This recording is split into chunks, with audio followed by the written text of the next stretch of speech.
तो गुरु का आश्रय उनका लेना चाहिए, अन्यथा नहीं। नहीं तो जिनका आश्रय लेंगे वो आडो ले डूबो गिन गोल है ना।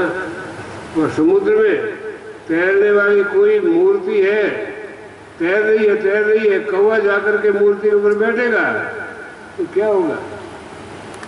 वही डूबेगा और वही डूबेगा। तो इस प्रकार दोनों को निश्चित डूबना है।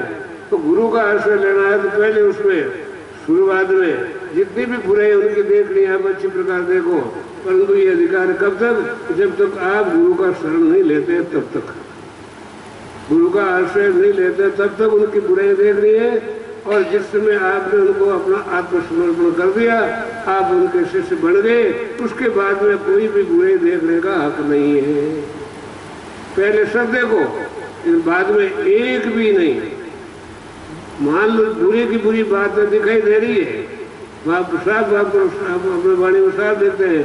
अगर कोई कामना दिख रही है तो कृष्ण के समान देखो, लोभ देखना है तो बावन के समान देख लो, और क्रोध देखना है तो नरसिंह के रूप में देख लो। है भगवान हमारे सामने, क्रोधी है। काम, क्रोध, लोभ, ये तीन बड़े भारी शत्रु होते हैं। तो तीनों से हमारे में विकार पैदा होता है, हम अधोगामी बनते हैं। तो इन तीनों को अगर वो गुरु में दिखाई देते हैं, शिष्य को गुरु बनाने के बाद की बात हो। पहले वाली बात कहें तो पहले जितनी बुराई देखे कोई दोष नहीं, परंतु बाद में सारा अधिकार गुरु की शरण में जाते ही उनके हाथ में चला जाता है। अब वो गाड़ी उनके हाथ में है, ड्राइवर गाड़ी चलाए, 100 सवारी गाड़ी में बैठी है और ड्राइवर जगता है तो गाड़ी रात में आराम से रास्ता पार कर लेगी। परंतु 100 सवारी कहते हैं हम 100 आदमी जग रहे हैं, ड्राइवर साहब आप थोड़ी नींद ले लो, क्या करेंगे बताइए? 100 आदमियों की नींद एक साथ में करा देंगे। 100 आदमी जागने वाले कुछ नहीं कर सकते, लेकिन एक आदमी जगने वाला सबका रक्षा कर सकता है। तो ऐसे उनको समर्पित कर दिया अपने आप को, उसके बाद में अपनी गाड़ी उनके हाथ में। अब वो जो ठीक करेंगे कर सकते हैं। तो ऐसे गुरु महाराज के, सच्चे गुरु के आश्रय के माध्यम से ही हमें अपने जीवन को प्रभु के चरणों में समर्पित करना चाहिए। प्रेमी सज्जनों, मिला हुआ जो मौका है उस मौके को सतपुरुष वाणी के माध्यम से नई जागृति प्रदान करते हैं, हमारे अंदर उमंग, भाव, प्रेम और उत्साह जागृत करते हैं। संतों के प्रति हमारा कैसा भाव होना चाहिए, ये भक्तों के चरित्र के माध्यम से वो हमें प्रकट करके बताते हैं। इसलिए आप लोगों ने यहाँ पर जो वाणी जी का सत्संग श्रवण किया, करुणा सागर का सत्संग का लाभ लिया, और सभी जिन लोगों ने सत्संग का आयोजन किया है वे, और जो शामिल होने वाले हैं, जो करने वाले हैं, ये चीज ऐसी है कि सबको समान रूप से फल देने वाली है। सत्पुरुषों की वाणी की कथा सब लोगों को, करने वाले को, कराने वाले को, सुनने वाले को, सहयोगी बनने वाले को, सबको समान रूप से फल प्रदान करने वाली हुआ करती है।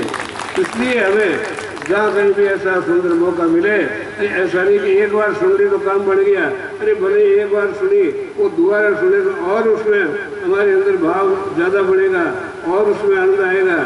ऐसे उस आनंद की, सच्चे हृदय में आनंद की जागृति के लिए सत्पुरुषों के चरित्र का ज्यादा से ज्यादा हमें मनन, चिंतन एवं आह्वान करना चाहिए। आप लोगों के यहाँ पर लाडू में इस प्रकार कथा का जो आयोजन संपन्न हुआ है, ऐसे आयोजन करने वाले और साधुवादता के पात्र है सभी प्रेमी जनों को बहुत प्रेम के साथ में राम जी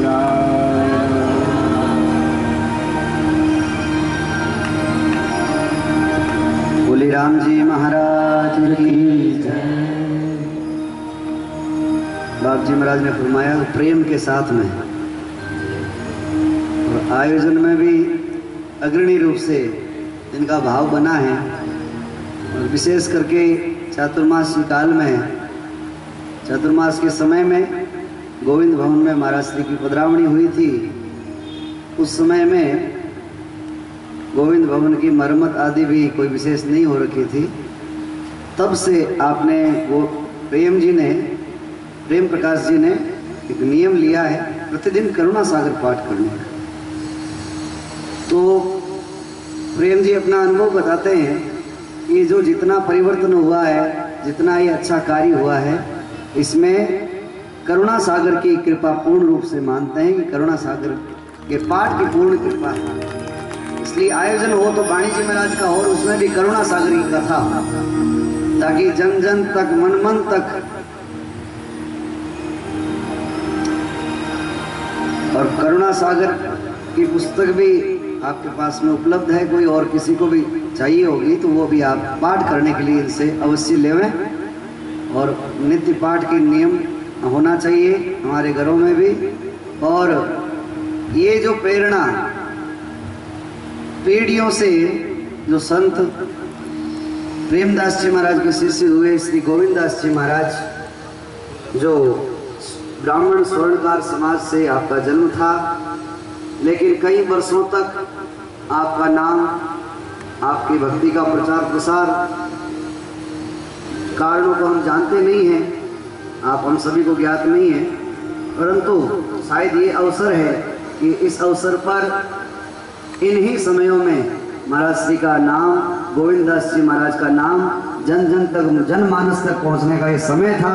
तो इस एक वर्ष के अंतर्गत जो ये कायाकल्प हुआ है, तो ये निश्चित ही दयाल जी महाराज की असीम कृपा और प्रेमदास जी महाराज के शिष्य श्री गोविंददास जी महाराज की जो भक्ति रही, उसका प्रभाव ही ये रहा है कि आज देखो विशाल जनसमूह के सामने वाणी जी महाराज का ये प्रथम ऐसे स्वतंत्र रूप से कार्यक्रम हमारे प्रेम प्रकाश जी ने रखा। एक बार जोरदार करतल ध्वनि के द्वारा सब परिवार आपका बहुत बहुत सम्मान।